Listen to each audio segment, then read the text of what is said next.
Kasus kecelakaan mahasiswa UI terus mendapatkan perhatian publik. Kecelakaan antara pengemudi motor bernama Muhammad Hasya dengan mobil Pajero yang dikendarai mantan Kapolsek Cilincing, AKBP Purnawirawan Eko Setia Budi Wahono, memiliki dua kronologi yang berdasarkan penjelasan polisi dan satu lagi adalah versi keluarga.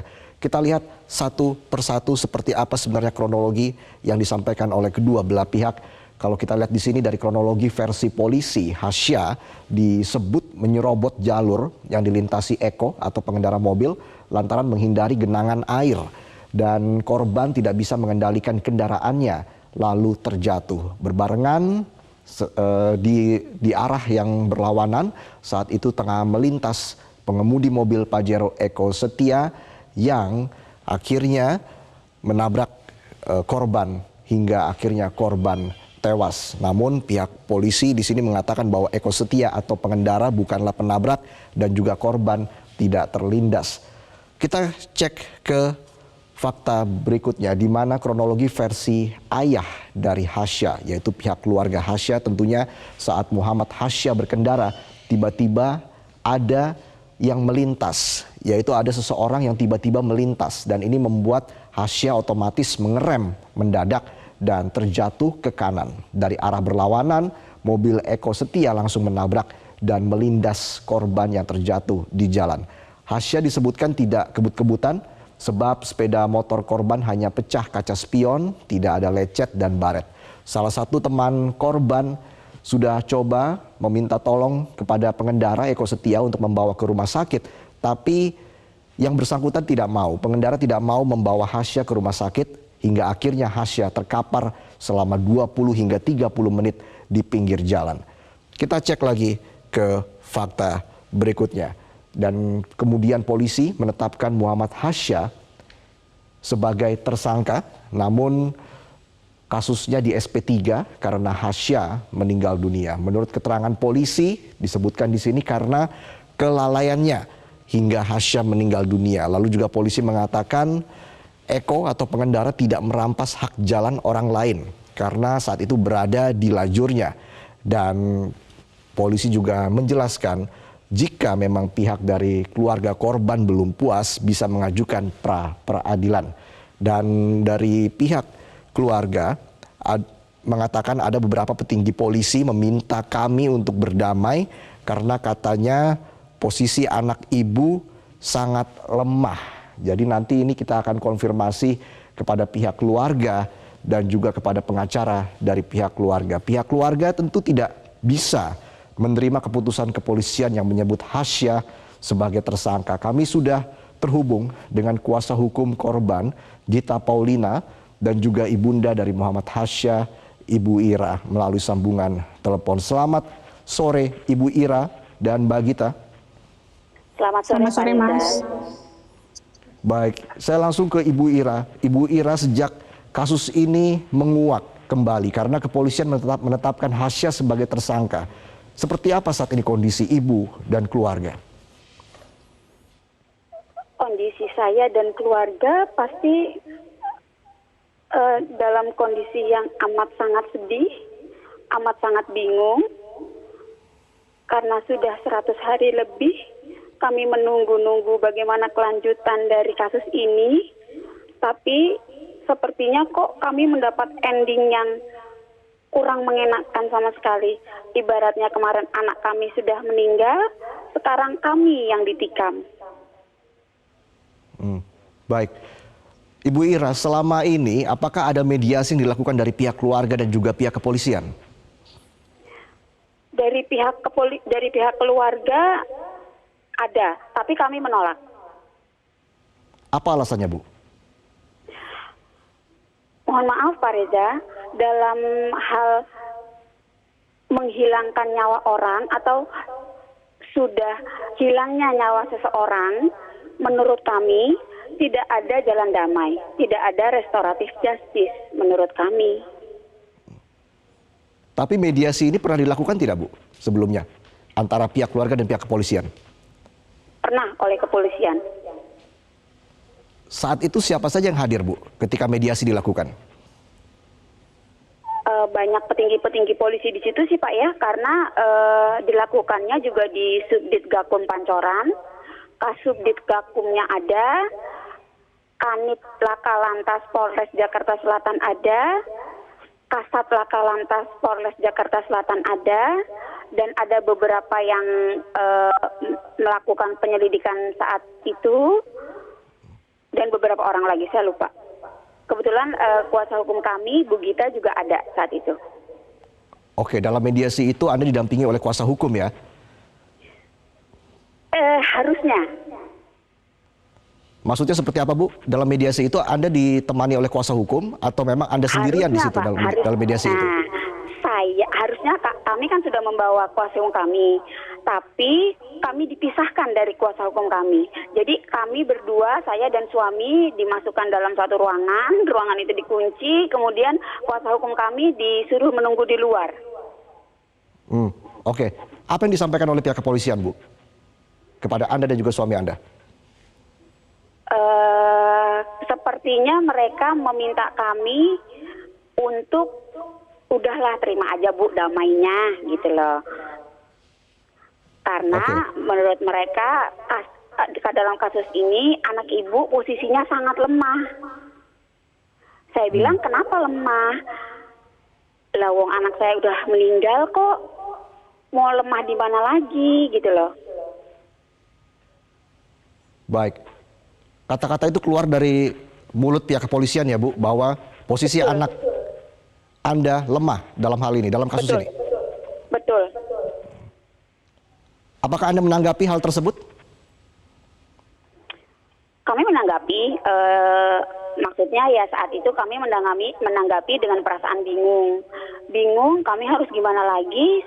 Dalam hal ini kami sudah menjadi korban, anak kami sudah hilang nyawa.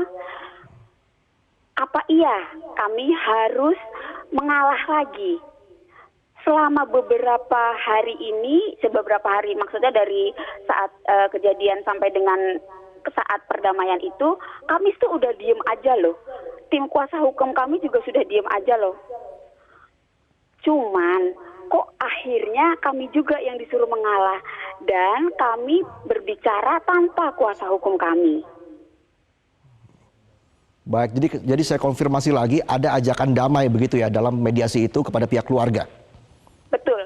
Bahkan pihak yang diduga tersangka itu sudah ada lengkap ya, keluarganya lengkap di tempat sebelah gitu, maksudnya di ruangan sebelah. Anda sempat bertemu dengan pengendara mobil? Kami tidak ingin ditemukan. Oke. Baik, setelah itu apakah kemudian pihak kepolisian setelah menyebutkan bahwa posisi anak Anda lemah lalu mengajak damai begitu ya Ibu Ira, apakah setelah itu ada ajakan kembali untuk melakukan mediasi antara pihak kepolisian dan keluarga? Nggak ada. Dan informasi yang terbaru, kepolisian mempersilahkan keluarga untuk mengajukan pra peradilan jika merasa tidak puas dan jika ada bukti baru. Bagaimana pihak keluarga menanggapi pernyataan dari pihak kepolisian itu?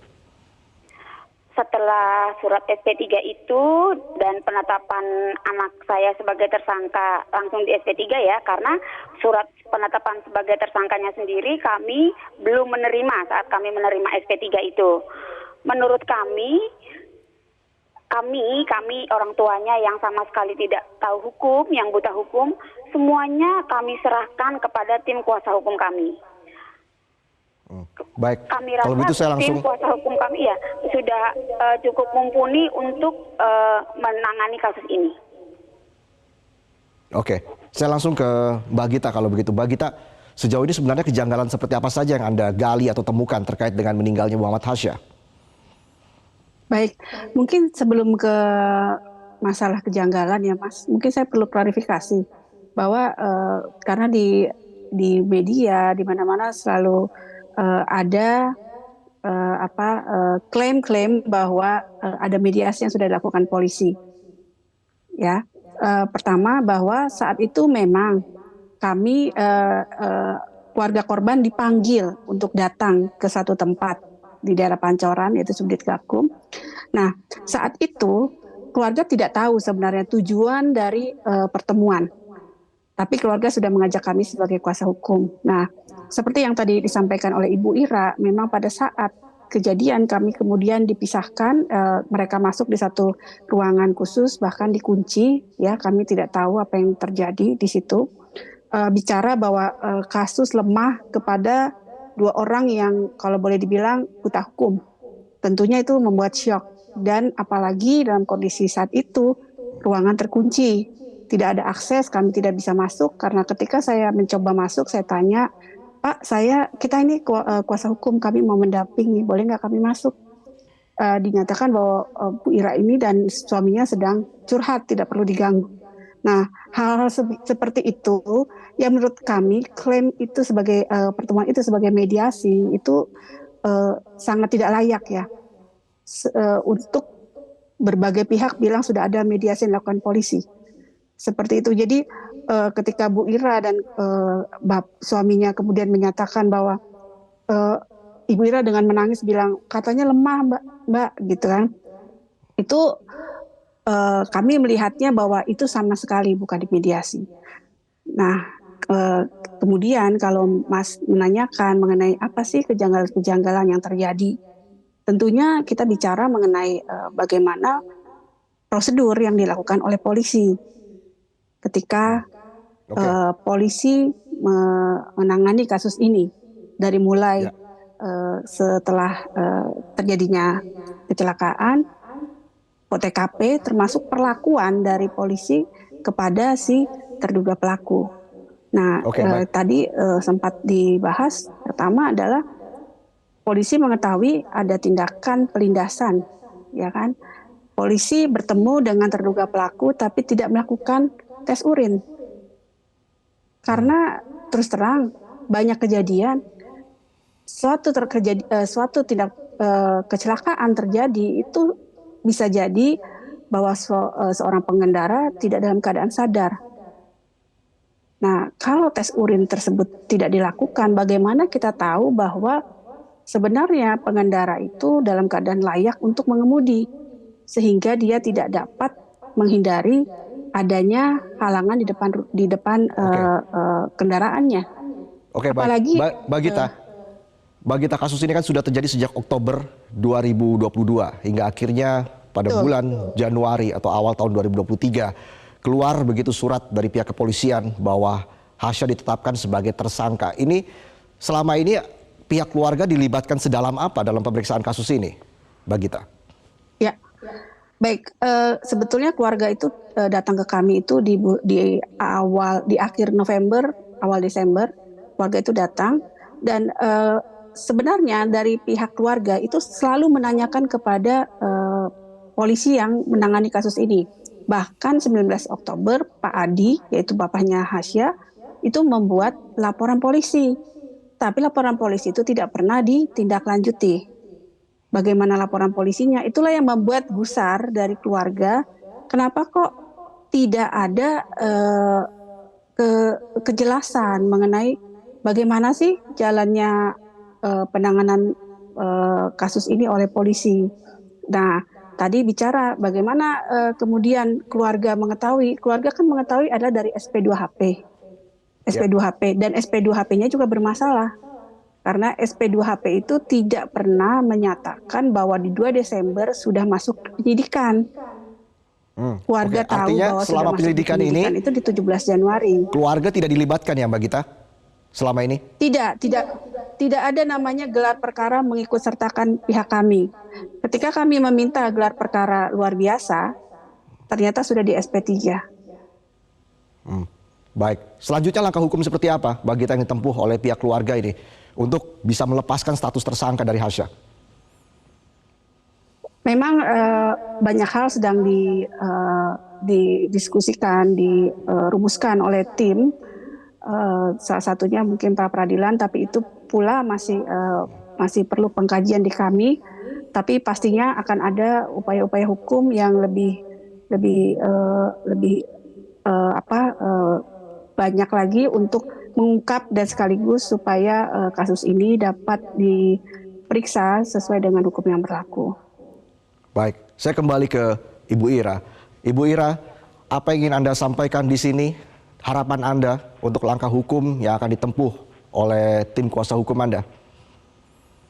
Harapan kami cuma satu, semoga rakyat Indonesia bisa mengawal kasus ini sampai dengan akhir, sampai dengan selesai.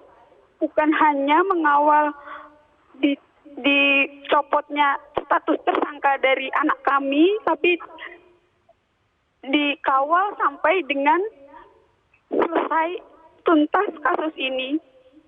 Kemanapun kami harus melangkah, ke Bapak Presiden, Bapak Jokowi, atau kemanapun kami akan melakukan itu. Baik, itu harapan Anda ya, Ibu Ira? Iya.